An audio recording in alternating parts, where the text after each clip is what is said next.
Alright, so this is the panties I have to put on. Look at this. Alright, put these on. Should I keep filming? That's it, not now. Not while I'm putting these on. Come on. Okay, I think I'm actually going to be doing this. This is something that I have wanted to get done for quite a while now. I want to do something about my double chin. So as I've got older and as I've been through some things, my double chin has become a lot more prominent.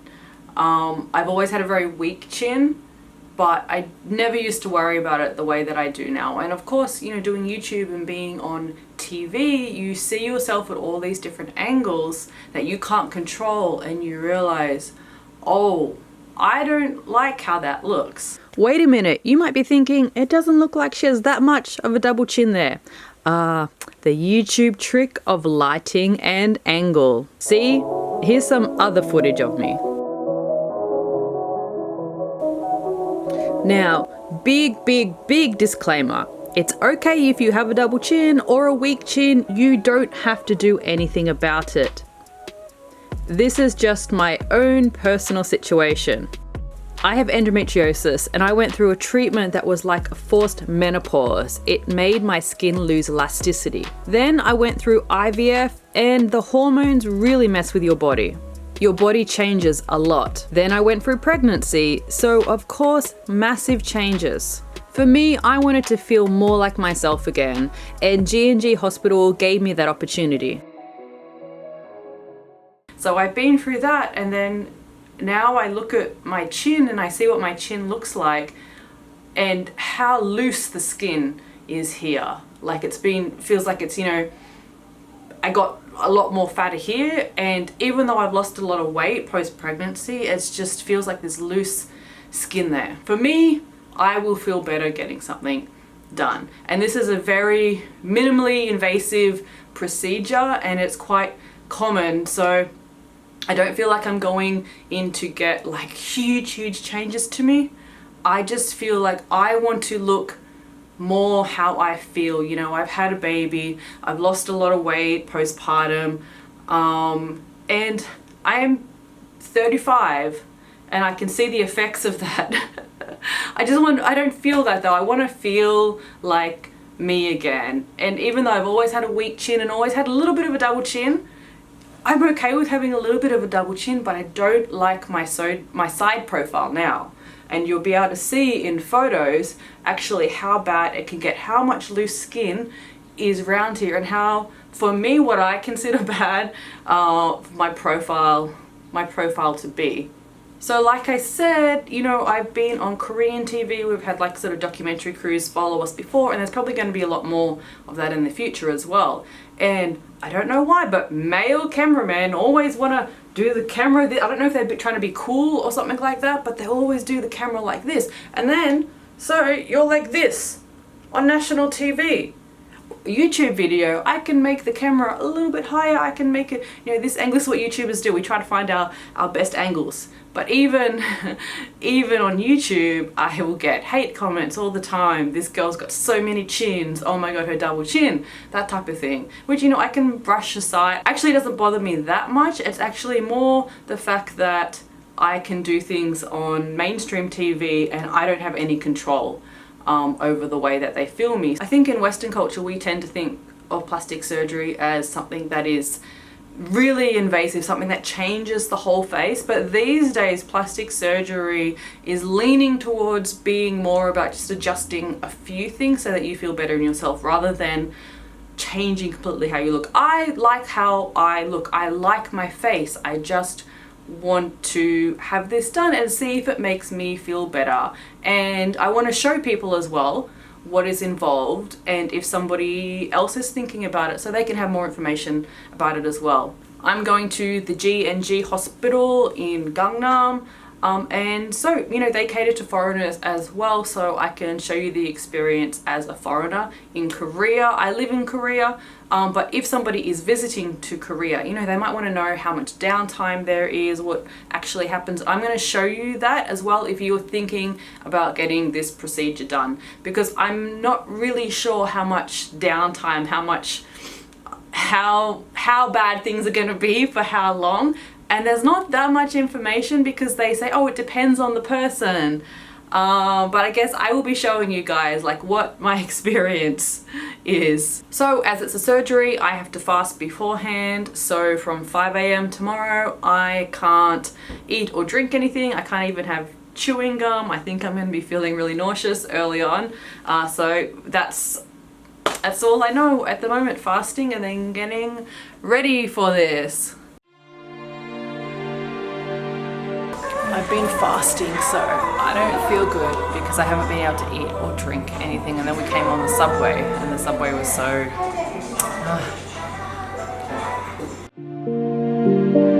Okay, I only have moisturizer and like mascara on, but I've got to take it off. Everything's got to be off, but they have it all here.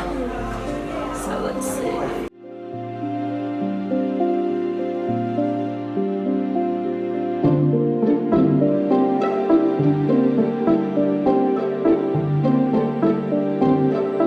So what are you doing now? Taking everything off my face, so I'll be ready for my consultation and then surgery.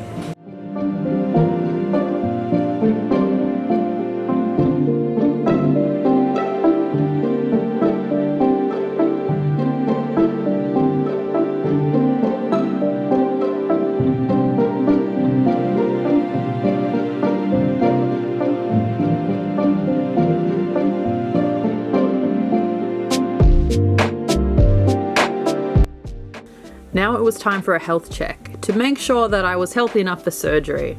They checked lots of things. Good luck. Doing a pee test. Then more consultation and signing legal documents.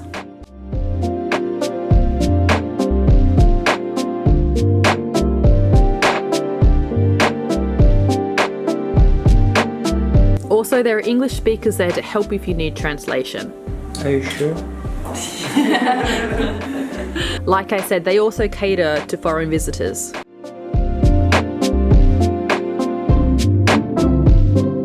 Even though I didn't need to be kept overnight in the hospital, I was still given a room. Oh look, my room has a really nice view. Good on you. What are you doing over there? Actually, it's a pretty nice view. Yeah.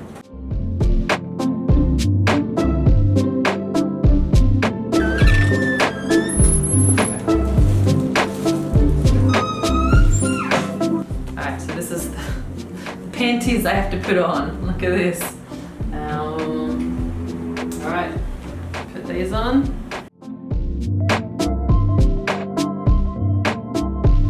And then I went in for surgery. Okay, I'm gonna go through these doors. I'm gonna be going in. So I will see you on the other side. Bye. Good luck. Love you. Bye. Love you.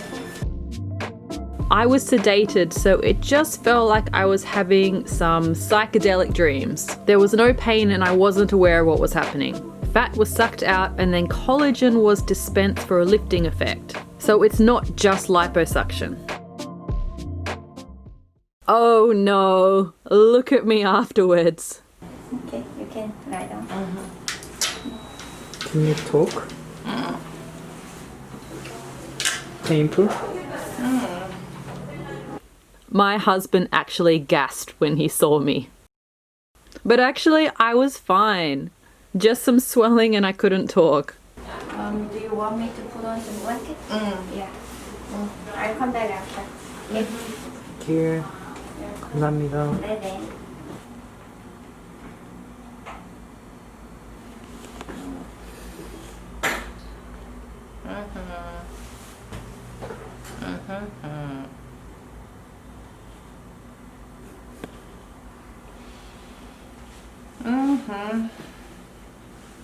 Okay.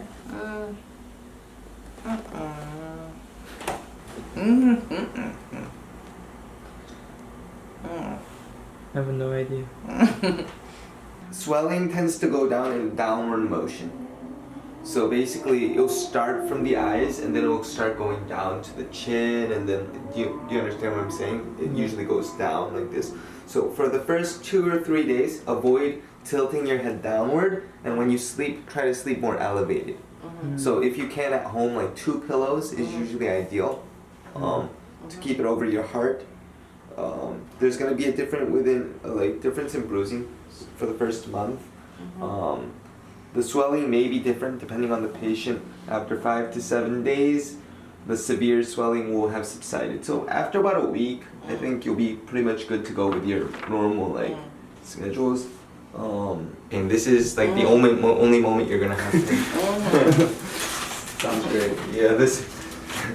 Yeah. I have to go home like this. Look at this. Look at my face.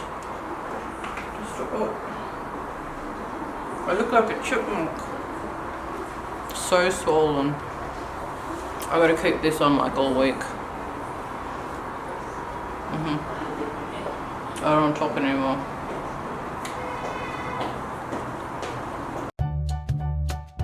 After visiting the hospital, there is a hospital cafe that you can enjoy.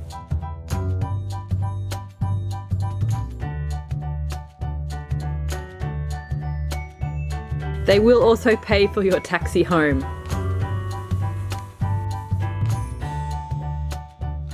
Alright, it's the evening. I'm at home. You can see what this looks like now. I'm chilling on the couch while these guys are messing around over here. You was a little bit worried, like weirded out by this.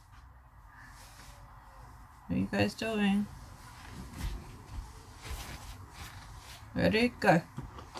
하나, 둘, 흐차. 하나, 둘, 흐차. So, I guess I gotta take it easy for the next few days. There's not very much pain. It's just... Oh, Jaja. You're a Jaja. Oh, what is this? It's the moon. It's the moon.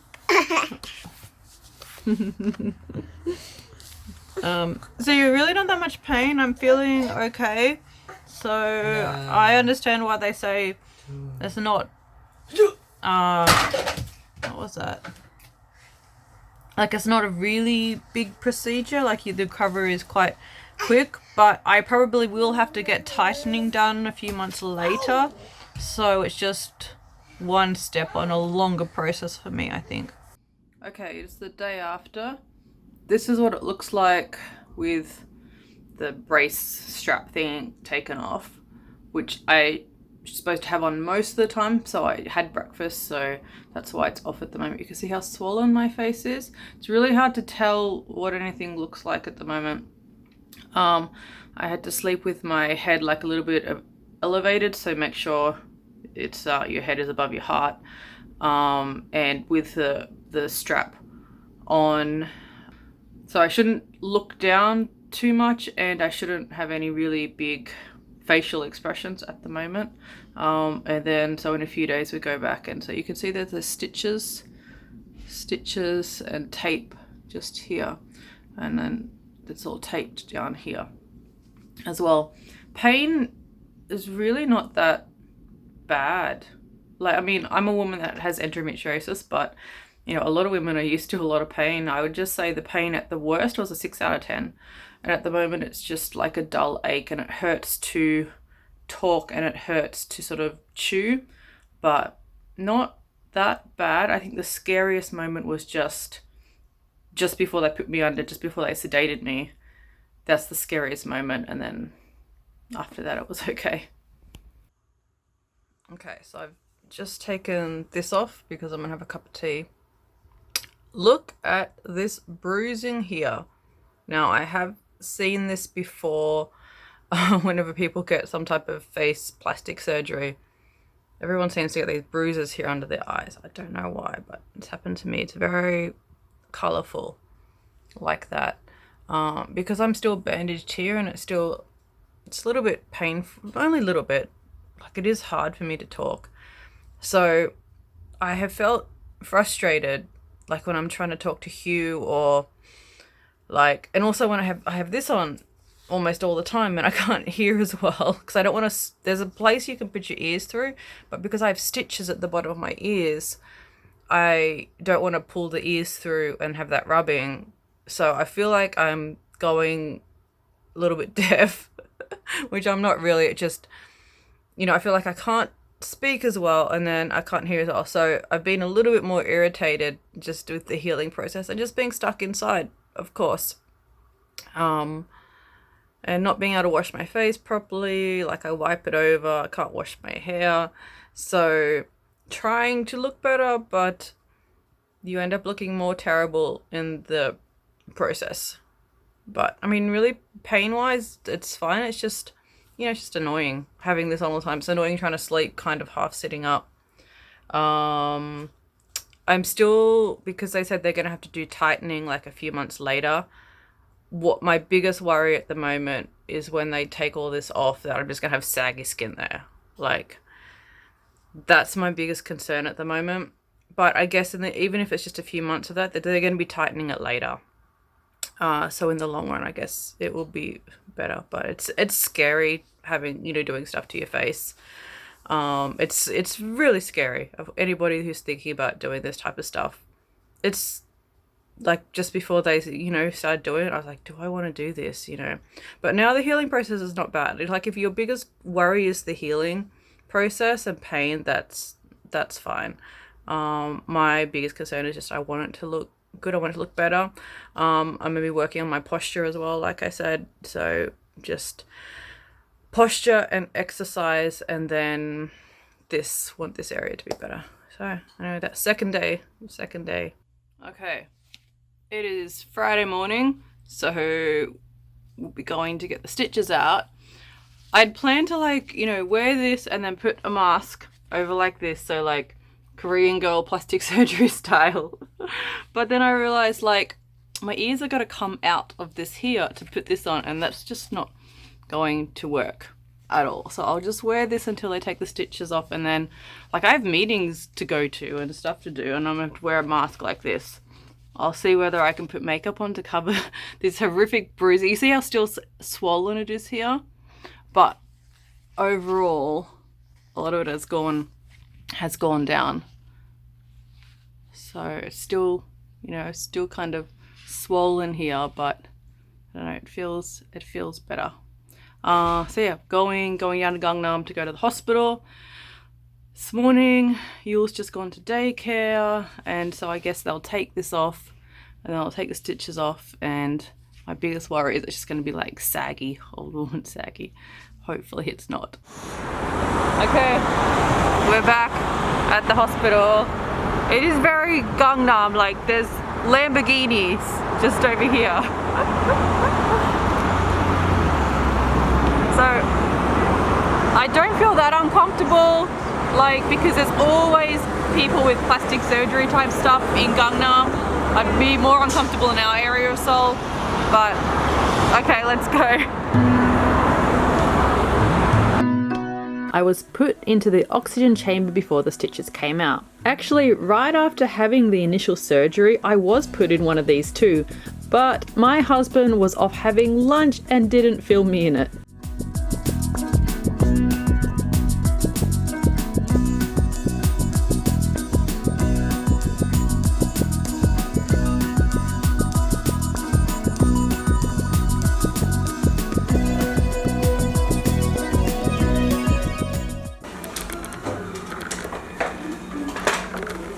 Are you still alive? Yes, I've been frozen for 50 years. So you're 19? Then the stitches were removed. Taking off the bandage was actually more painful than having the stitches out.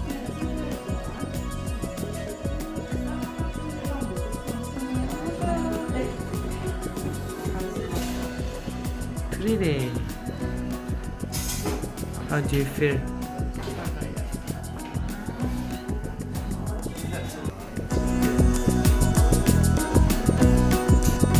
then seeing the doctor and checking the results. Luckily there were no problems, but she did tell me that my head posture was bad, so that's something I need to work on.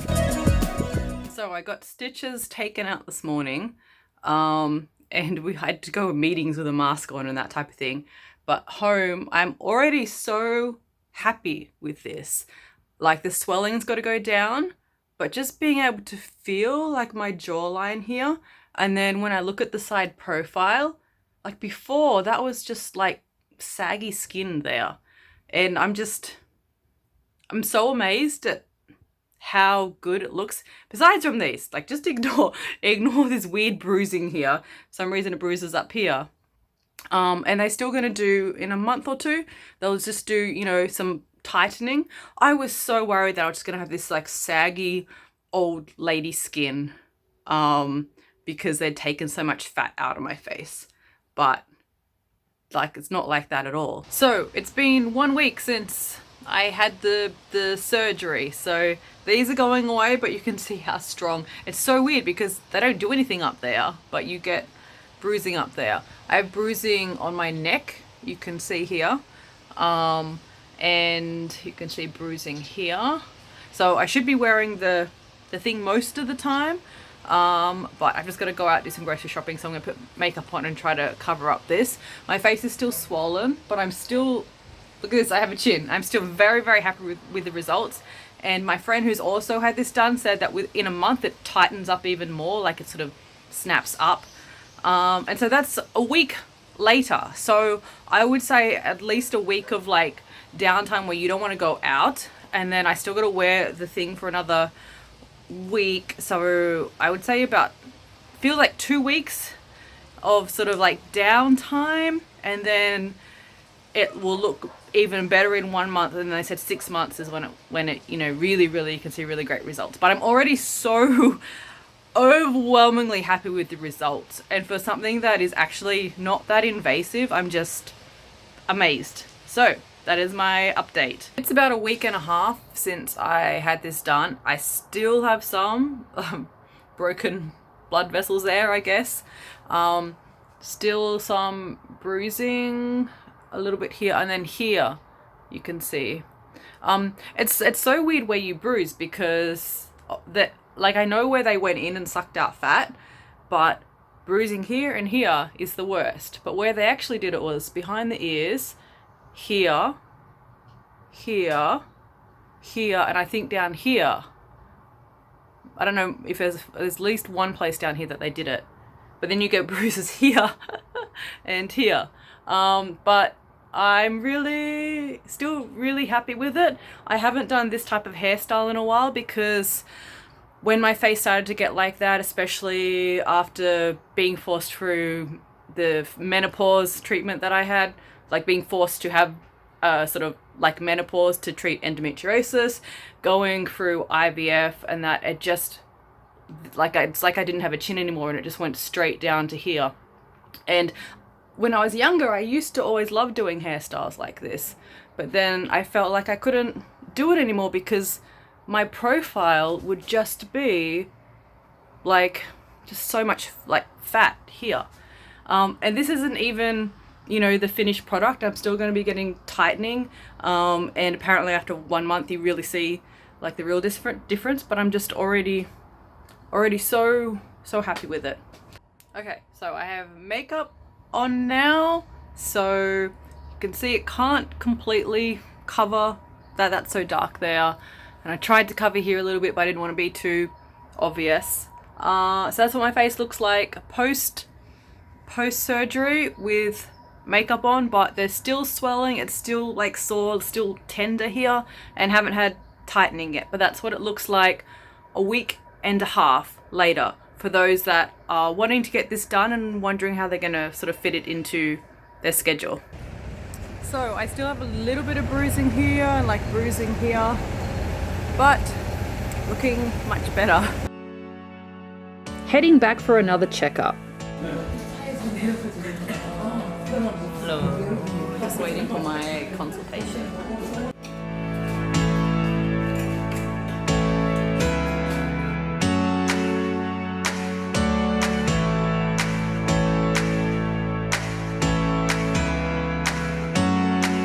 And again, gotta work on my posture. Okay, so everything is looking good and just waiting for the rest of the swelling to go down. And then like in a month or two, some tightening. But it's good. And then I'm working on my posture. It's a few months later, so now back to get some tightening done.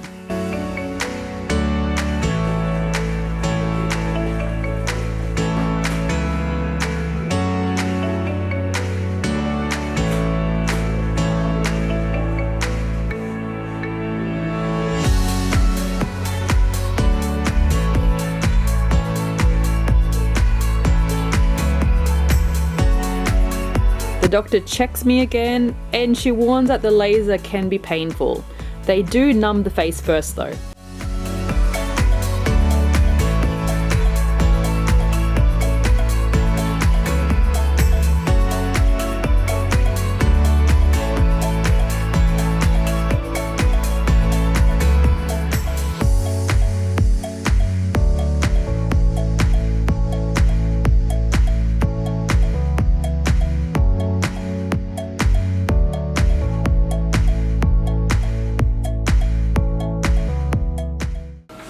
How was it?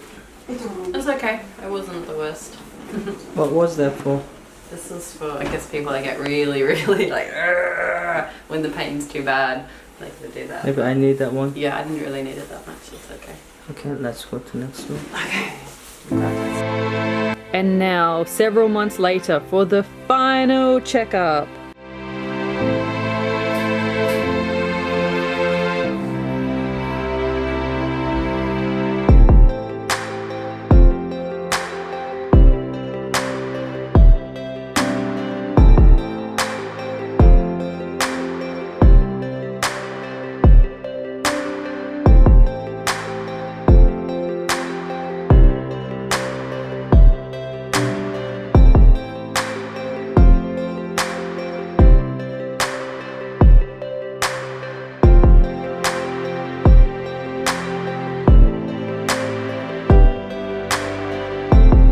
Okay, so this is the result. So let's just have a chat about the whole thing. I have a cup of tea here, I have some notes, so I can try to cover everything. I'm very happy with the results. I'm still trying to work on my head posture. So, you know, doing exercises and always thinking about where my head is as well. It's probably something that everybody needs to work on because we're looking at screens all day, or we're driving, or doing these things that your head comes forward, and then the more it comes forward, the more you hunch over and the worse your posture gets. It actually is very tiring as well. And the thing that I realized is I have a long neck, which like a chiropractor has told me that before, but when my head comes forward, it actually compresses my neck, so my neck starts to look wider and bigger than it is, and it contributes to the, you know, that look in that area, and it makes you look more middle-aged as well. So lengthening my neck and getting my head back on the like column of my body like that actually is going a long way for helping how I look. And I can definitely see, you know, of course we're filming all the time, I can see the big differences. My head's still a bit forward, but really working on that. I've definitely had a lot of compliments from people that know that I did it. Of course, people like my dad don't see any difference, and there's some people that don't pay attention to that type of stuff, but definitely had some nice compliments about it. Of course, anybody doing any type of movement like this is going to have a double chin. So I have to remind myself sometimes if I like am doing that sort of movement, I feel like, oh no, it's still a double chin. Everybody has a double chin like that at some point, but the difference is in my normal day-to-day life, it feels and looks better for me. And I want to make it very clear that there is nothing wrong with having a double chin. There's lots of actresses that have a little bit of a double chin and they look great and gorgeous, and there's lots of people that they look great and they have a little bit there, and that's fine. But for me, mine got worse, like I said, going through menopause, going through IVF, going through pregnancy, really affected it for me, and that's why I wanted to get this done so I could feel better in myself. So let's talk about the cost in Korea. So I can only give you an estimate. So they said, talking in US dollars, I would say roughly around $2,000 to $3,000, which I've heard is actually cheaper than a lot of other countries. That's why a lot of people fly to Korea. So for some people that makes more sense financially to pay for a flight to Korea and then pay for that rather than getting it done in their own country. Also, Korean plastic surgeons are really great at what they do usually. So people also have that confidence coming to Seoul to do that. The big thing that hospitals don't talk about is actually how much downtime there might be. So yes, the procedure is very quick. It's very quick for them to physically do it, but all the time around it. So as you can see in the video, I went sort of early in the morning and I had all these health checks done and I had to wait for a few hours before going into surgery. So it was like a whole day, even though procedure they say is like, oh, it's 30 minutes, it's a whole day. And then I would say you need about 2 weeks downtime. So by the second week I could go out and do some things, but at night or when I was at home I was wearing the thing around my head. But you're going to have at least 5 days where you still have a bandage on here and you should be wearing this thing. So it's not like you can go back to your normal life, like, you know, the day after, and your face is going to be so swollen and you can't wash your face or do anything like that. And then maybe a month or two later you might get the tightening, which is just the laser like that.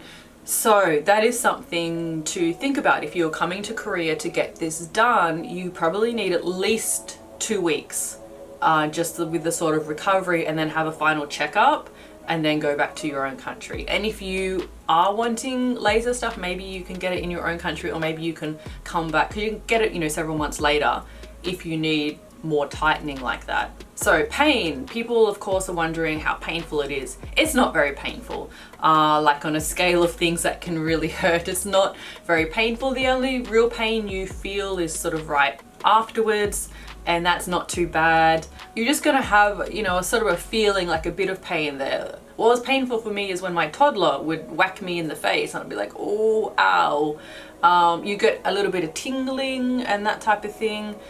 But if you're worried about pain, then I would say this is probably one of the least painful things that you can get done in terms of plastic surgery. What's more annoying is having to sleep like a little bit upright, having to have the thing on because, you know, everything's got to be pulled up tight like that. I was so worried that when they took the bandage off, I would just have this loose, saggy skin like that. But when they do it, they're sucking out the fat, but they're also adding like a tightening thing as well. Like, so it's not just liposuction, they're doing things there. So wow, was I glad that it wasn't just saggy skin. But they do recommend that you be careful in your downtime. So say you have 2 weeks where you're not doing very much. Sometimes people, because they're just sitting at home and watching like Netflix, are just eating so much, and you're gonna start to undo some of that if you were just sitting at home like eating and not moving or exercising. So just be like a little bit aware of your diet after you get it done. And of course this is not going to last forever. As we age, of course, you know, things sort of go back like that. But there are ways to maintain. So my doctor said, you know, things like Botox and filler that you can think about as well. It depends on, you know, how much you want to naturally age and how much you want to try and stop the aging, which of course, you know, in my 30s, of course, I'm still going to be doing it like this. For my last checkup, I did sort of test the doctor a little bit, because you hear all these stories about, you know, every plastic surgeon is going to tell you that you need everything done. They're going to give you a big list of things. So I thought I'd just test her a little bit. And what other things would you recommend? And the first thing she said was that my face is asymmetrical, which I know I could see that in the photo. So one side comes out further, like down here. So my face is a little bit asymmetrical. And she said some people would get bone shaving to fix that, but straight away she was like, I don't recommend you get that, like a big procedure for something so minor. And that's when she said things like Botox and fillers can help that, which I don't mind it too much anyway. And so I pushed her further, like, what would you say that I should get done as, you know, as a professional plastic surgeon? And she did say I have a very stereotypical white person nose. And if I was to have my nose just made a little bit smaller, because the nose is the center of the face, that could look nice. It's not really something that I want to do at this stage. I'm quite happy with how my nose is. I've come to terms with how my nose is.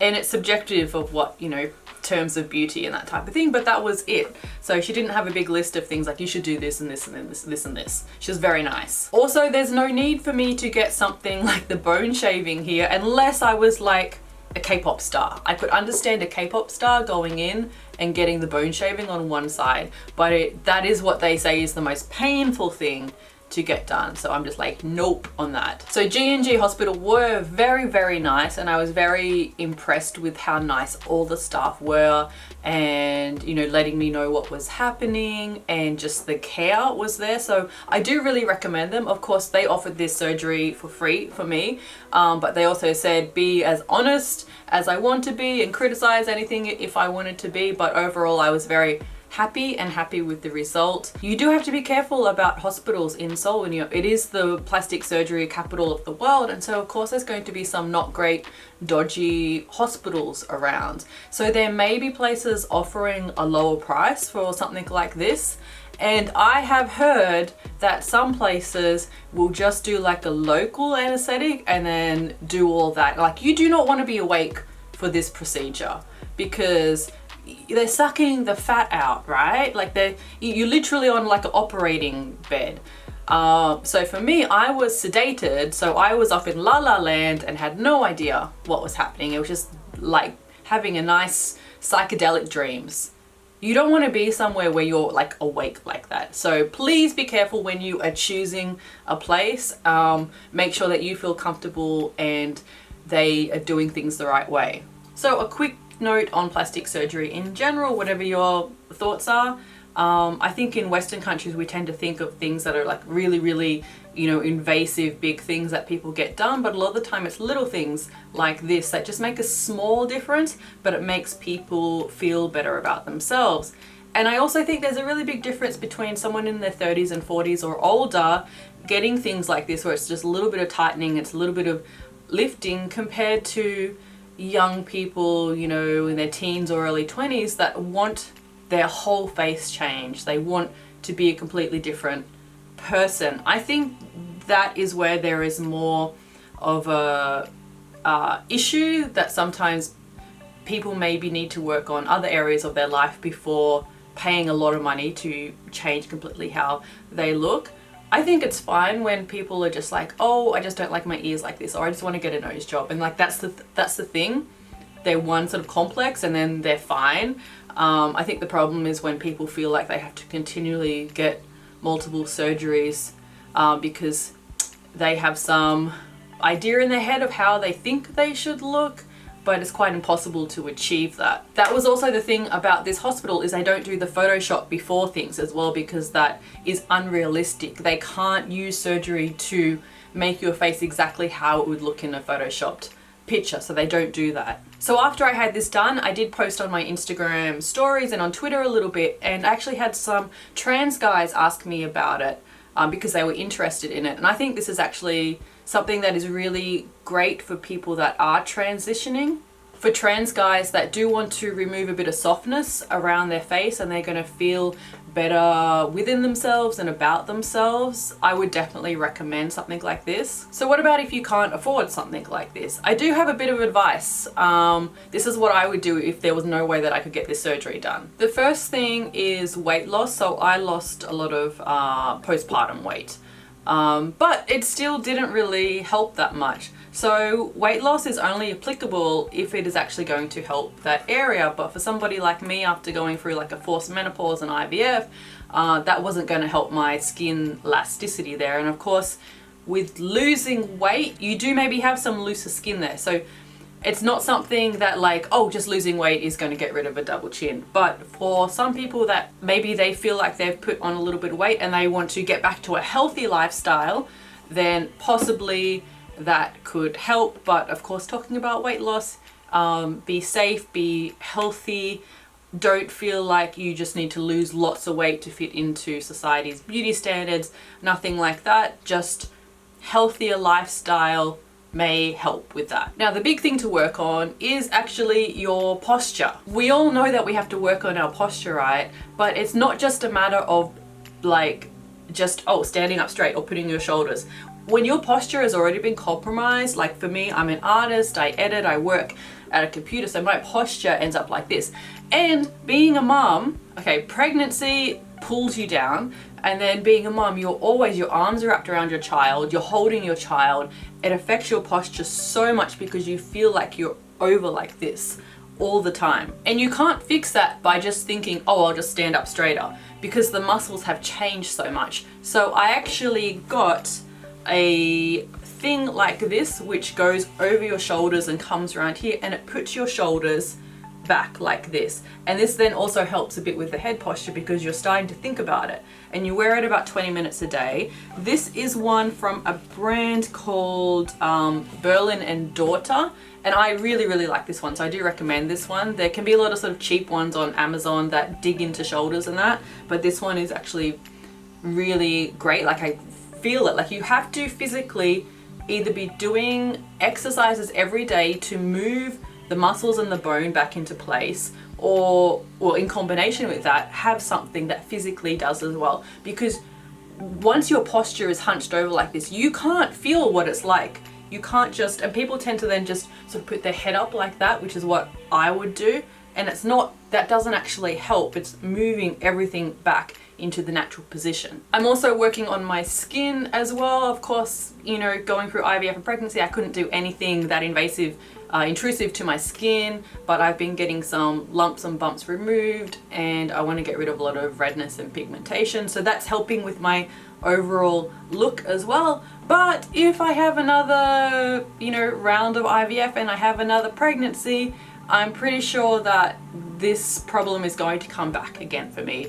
So I'm also prepared in the future to do what I need to do to not be how I was before. So if you are watching this video like years in the future, and maybe I'm going through another pregnancy or I'm postpartum or something, and you're like, oh, she has a double chin again, like, yes, that will probably happen. So please understand that. So I hope this video was informative for people that were wondering about this. I showed everything that happened, and if I didn't show it, then I think I tried to talk about it. So if it's something that you were considering getting Accusculpt, Acculift, this should be useful for you, so you understand actually what the procedure is, and then also the downtime, because it can be hard to really know or understand. Usually on our channel, we're not really doing videos about this type of thing, though my husband does have a body transformation video that did go viral.